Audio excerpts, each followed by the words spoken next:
Union territories. अच्छे से पढ़ेंगे। बेसिकली यूनियन टेरिटरीज ऐसे एरियाज़ होते हैं जहाँ पर डायरेक्ट कंट्रोल एंड एडमिनिस्ट्रेशन हमारा सेंट्रल गवर्नमेंट करता है। कौन करता है? Central government. कोई भी स्टेट गवर्नमेंट वहाँ की होती ही नहीं, बिकॉज वो एक स्टेट ही नहीं है, राइट। इनको हम सेंट्रली एडमिनिस्ट्रेटर टेरिटरीज भी बोल रहे हैं, बिकॉज सेंटर उनको एडमिनिस्टर कर रहा है। ओके, रीज़न क्या है, हम क्यों क्रिएट करते हैं यूटीज़ को? तो बहुत सारे डिफरेंट डिफरेंट रीज़न है हर एक यूटी के लिए। जैसे कि दिल्ली एंड चंडीगढ़ को हमने किया है because of the administrative reason, कि हम उनका एडमिनिस्ट्रेशन ज़्यादा बेहतरीन तरीके से कर पाए। पुडुचेरी, दादर नागर and Haveli and Daman and Diu, जो ये दो हमारी टेरिटरीज़ हैं, यूनियन टेरिटरीज़ हैं, उनको हमने कराया बिकॉज होते हैं वहाँ के कल्चर को प्रोटेक्ट करने के लिए। निकोबार जो है हमारा अंडमान निकोबार, लक्षद्वीप है, उनको हमने किया बिकॉज उनकी एक स्ट्रैटेजिक इंपॉर्टेंस है। एंड लद्दाख को किया because of the internal security के रीजंस की वजह से, राइट। अब हम जो है स्ट्रक्चर पढ़ेंगे हमारे यूनियन टेरिटरीज़ का कैसे होता है। तो कुछ कहीं है जहाँ पे लेजिस्लेटिव जो है स्टेट लेजिस्लेचर है, कहीं पे स्टेट लेजिस्लेचर नहीं है। तो जनरली दो ही जगह पे है, ठीक है।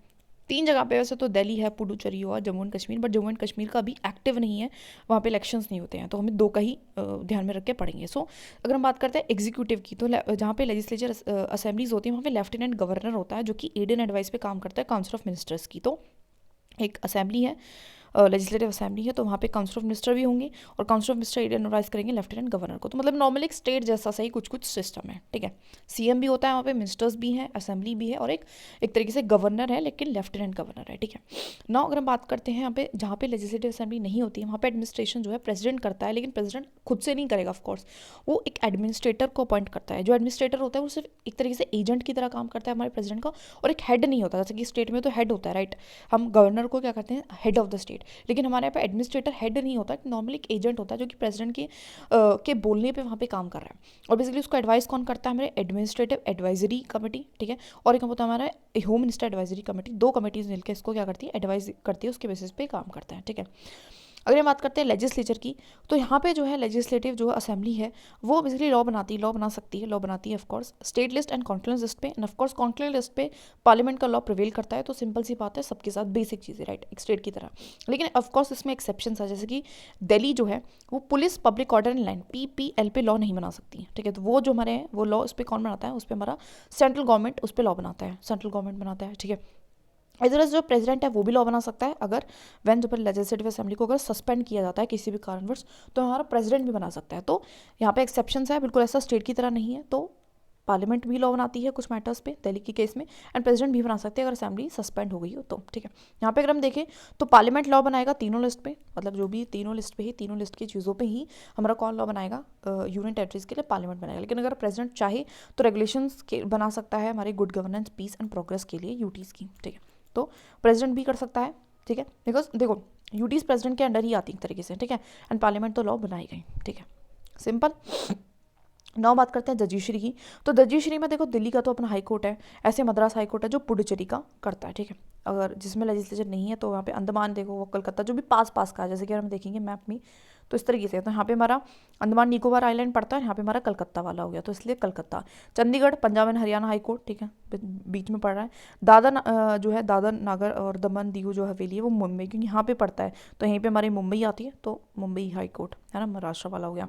लक्षद्वीप हमारा केरला, क्योंकि लक्षद्वीप यहाँ पे है, यहाँ पे हमारे लक्षद्वीप है, और उसके सबसे जो नियरेस्ट जो स्टेट है दैट इज केरला है, तो जैसे Kerala high court, right.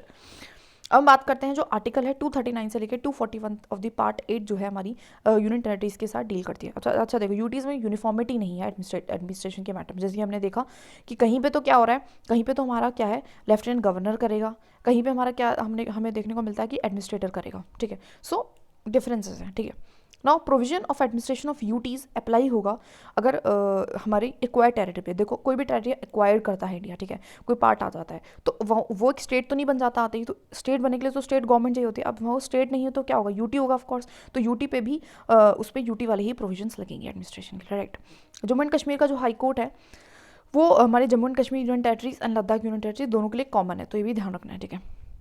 Under minister कौन सी मिनिस्ट्री की होता है ये? तो जितनी भी यूटीज़ है होम मिनिस्ट्री के अंडर आती हैं, ठीक है, ध्यान रखना है। गवर्नर जो है एडमिनिस्ट्रेटर भी हो सकता है, इसका मतलब है कि governor of one state can be administrator over UT, yes ऐसा हो सकता है। जैसे कि पंजाब, जो पंजाब का ही गवर्नर है वही हमारे वो है, दैट इज एडमिनिस्ट्रेटर है हमारे चंडीगढ़ का, तो इस तरीके से ध्यान रखना है, ठीक है ना। UT of the Jammu and Kashmir, जो लेजिस्लेचर है, जो हमारा लेजिस्लेचर है जम्मू एंड कश्मीर एंड लद्दाख, तो बेसिकली लेजिस्लेचर कहाँ पे है, जम्मू एंड कश्मीर में है, लद्दाख में है ही नहीं, ठीक है। नाउ हम बात करते हैं लॉ। वहाँ पे जो लॉ है वो हमारा ऑफकोर्स वो बना सकता है स्टेट लिस्ट एंड कॉन्फ्रेंस पे, लेकिन ऑफकोर्स एक्सेप्शन है, जैसे कि वो पब्लिक ऑर्डर पे एंड पुलिस पे लॉ नहीं बना सकता, ठीक है। दिल्ली में भी यही था, बट वहाँ पे PPL public order police and land पे भी नहीं बना सकते थे, यहाँ पे लैंड पे बना सकते हैं लेकिन पब्लिक ऑर्डर एंड पुलिस पे नहीं बना सकते। कौन बनाएगा, लेफ्टिनेंट गवर्नर जो है वो बनाता है, ठीक है। नाउ जम्मू एंड कश्मीर की लेजिस्लेटिव असेंबली में अगर कोई बिल भी लाना पड़ता है फाइनेंस से रिगार्डिंग, ठीक है, तो उसका इंट्रोडक्शन भी recommendation of the lieutenant governor पे होता है। मतलब जब हमारा काउंसिल ऑफ मिनिस्टर, जो यहाँ की काउंसिल ऑफ मिनिस्टर है, वो हमारे बेसिकली लेफ्टिनेंट गवर्नर को बोलेगी कि आप बिल रिकमेंड कर दो, जब वो बिल जाके रिकमेंड करेगा, नहीं करेगा तो नहीं करेगा, मर्जी है उसकी, और तभी हमारा जो है कोई भी फाइनेंस से रिगार्डिंग जो है बिल पास हो सकता है, ठीक है। जो लेफ्टिनेंट गवर्नर है वही वहाँ की ब्यूरोक्रेसी मतलब एडमिनिस्ट्रेशन को देखता है, एज वेल उसके पास डिस्क्रिशनरी पावर है कि वो जो भी मैटर्स, जो भी लेजिस्लेटिव असेंबली नहीं कर सकती, उन सारे मैटर्स पे वही क्या करता है, लॉ बना सकता है, वहाँ पे चीज़ों को देख सकता है। That's it, simple. नाउ अगर बात करते हैं दिल्ली की, तो हमारे देखो सबसे पहले 69 कॉन्स्टिट्यूशनल अमेंडमेंट एक्ट आता है जो दिल्ली को बना देता है national capital territory of Delhi, मतलब उसको कैपिटल बना देता है। नाउ उसके जो एडमिनिस्ट्रेटर है, पहले वो नॉर्मल थी, नॉर्मल यूटी थी, नॉर्मल यूटीज़ में क्या होता है एडमिनिस्ट्रेटर, लेकिन उसके बाद उसको क्या बना देते हैं, लेफ्टिनेंट गवर्नर बना देते हैं, ठीक है।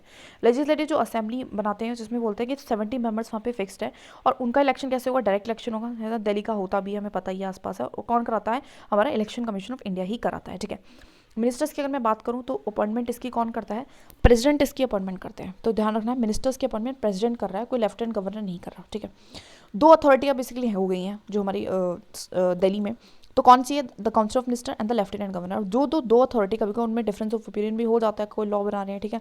अब लेफ्टिनेंट गवर्नर क्या कर सकता है, वो किसी भी मैटर को क्या है प्रेसिडेंट के पास लेके जा सकता है, फिर प्रेसिडेंट डिसाइड करता है कि उस पर क्या मैटर पे क्या लॉ बनना चाहिए, नहीं बनना चाहिए, ठीक है।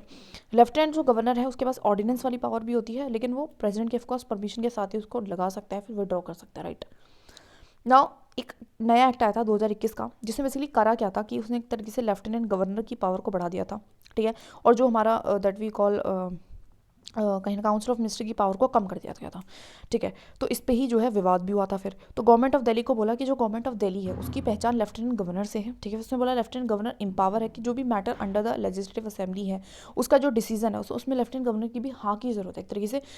मतलब अगर लेफ्टिनेंट देखो कोई भी डिसीजन लेना है तो उसके लिए council of minister and lieutenant governor दोनों मिलके ही डिसीजन ले सकते हैं, एक मिलके डिसीजन नहीं ले सकते, ठीक है। तो एक तरीके से लेफ्टिनेंट गवर्नर को पावर दे दी, पहले सिर्फ काउंसिल ऑफ मिनिस्टर डिसीजन ले रहा था।